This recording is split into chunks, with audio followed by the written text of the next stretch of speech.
Thank you for watching the American Numismatic Society's YouTube channel. Don't forget to subscribe. And if you like our online resources, publication, and events, you can support the Society by becoming a member. And don't forget to check out our book and eBay stores. The links are below. Come in. Good afternoon. Good afternoon. I'm Marlowe. I phoned you. Oh, yes, Mr. Marlowe. Something about a gold coin, you said. That's right. The Brasher Doubloon, Mr. Morningstar. Oh, yes, the Brasher Doubloon. An early American coin. Extremely interesting and valuable. Yeah? Why? Because it's rare.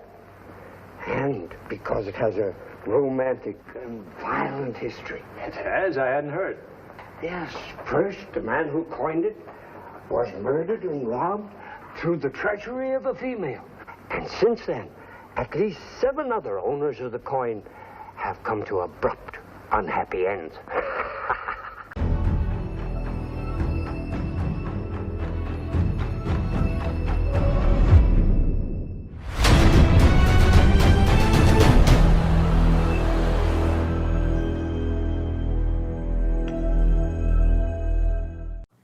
Welcome to the A&S series of The Greatest Coins. I'm Dr. Jesse Kraft, A&S Assistant Curator of American Numismatics, and today I will be presenting the 1787 Brasher Doubloon, the first gold coin of the United States. The 1787 Brasher Doubloon represents an interesting era in United States history, after the British colonial period, but before the nation became a federal republic, when the nation was under the Articles of Confederation from 1781 to 1789. This period, however, did not exist in isolation and was a progression from earlier times. So how did this period come to be? Between 1607 and 1749, the British founded 14 colonies on the North American mainland. Each of the colonies were very different in arrangement, complete with distinct geographic, political, and most notably, economic nuances. These range from the economies that depended on the timber of the North, the fish in the sea, and the cash crops of the South. One thing that each of the colonies had in common, however, was their ties to Britain, where the profits were directed towards the mother country in a system known as mercantilism. In 1760, George III became King of Great Britain and Ireland, and under his rule, American colonists began to feel even more exploited than ever, most notably through the Navigation Act of 1763, the Sugar Act of 1764, and the Stamp Act of 1765, among others. By 1775, 13 of the 14 colonies revolted against Britain and declared an independent nation the following year. The revolution lasted a total of 6.5 years, and the former colonies organized as a free and independent country. However, each of the states wanted to keep their individual identities. While first drafted in 1777, the Articles of Confederation allowed for states to remain independent while also a part of a larger entity under a weak central government. The 13 states shared with the American Congress the right to establish a mint and create paper money. The states alone, however, had the right to collect taxes. This reflected a sort of paranoia that each state had with their colonial predecessors. Having rid themselves of a distant power, the last thing they wanted to do was give up their newly found right to coin or print money, nor did they want to pay tribute to a central government. Throughout the late 1780s, only 4 of the states minted coins, to a point where they made any considerable impact on the economy and commerce: Connecticut, New Jersey, Massachusetts, and Vermont, which was actually an independent republic and didn't become a state until 1791. These largely consisted of copper coins that roughly equaled the size and weight of British halfpennies, which also remained in circulation throughout the period and were for the most part struck by independent contractors and not a state-operated mint. The coinage authorized by Congress are the copper coins now known as Fugio cents.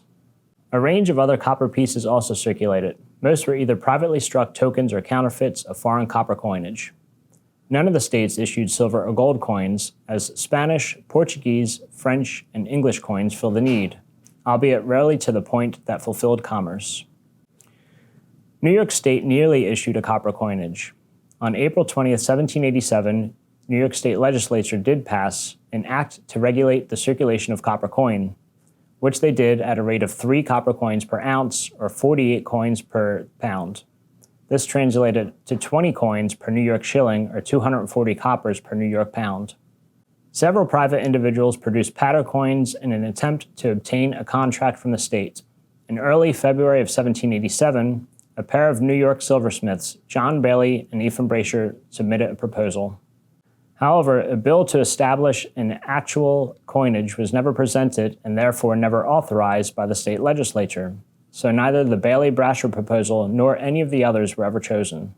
Nothing is known about the production of the Brasher doubloon itself, and none were even known to exist to numismatists until 1838, when Adam Eckfeldt saved one from the melting pots of the United States Mint and added it to the collection. However, based on the weight and fineness, they would have circulated for $16, which is equivalent to a Spanish doubloon. Little is known about the personal life of Ephraim Brasher. He was born in 1744 in New York City, and in November of 1766 married Anne Gilbert, sister of another New York City silversmith, William Gilbert. According to his will, the pair never had any children themselves. It isn't currently known whom Brasher apprenticed under. He lived at 3 Cherry Street, while his business was located at 77 Queen Street, just a few blocks north. There are many pieces of hollowware and silverware produced by Brasher and also have his famed countermark on them. It is often cited that George Washington was Brasher's neighbor, and some have even suggested that Brasher doubloons were produced to sell to visitors of Washington. While the two were neighbors, this was not until 1789, 2 years after he produced the coin. Early in the American Revolution, Brasher served in the New York Provincial Army as a grenadier and didn't retire from the militia until 1796 as a major.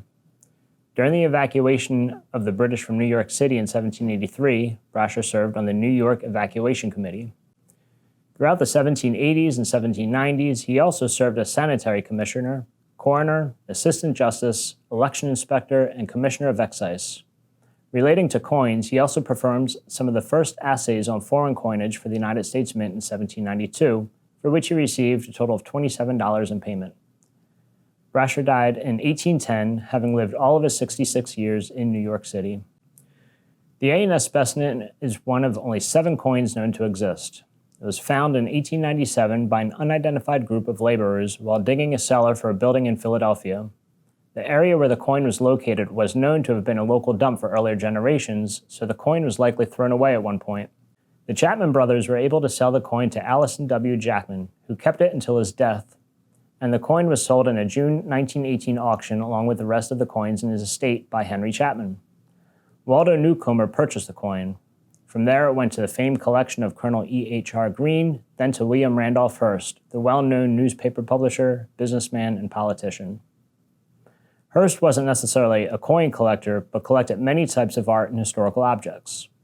The coin then went to Burdett G. Johnson, who had a large collection of colonial and other coins. Johnson died unexpectedly of an aneurysm in 1947, and the coins were split between his 2 heirs. The Brasher doubloon then went to auction and entered the FCC Boyd collection.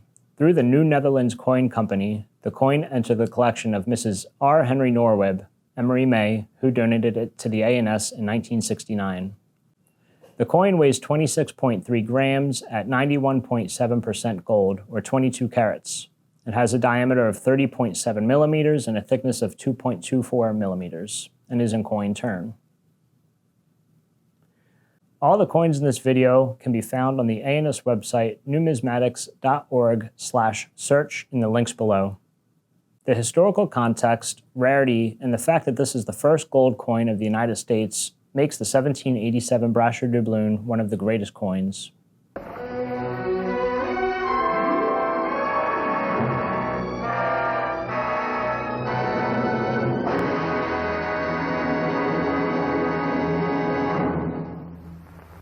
This lecture has been made available to you courtesy of the American Numismatic Society. Since 1858, the ANS has supported research and education in numismatics and the history of money.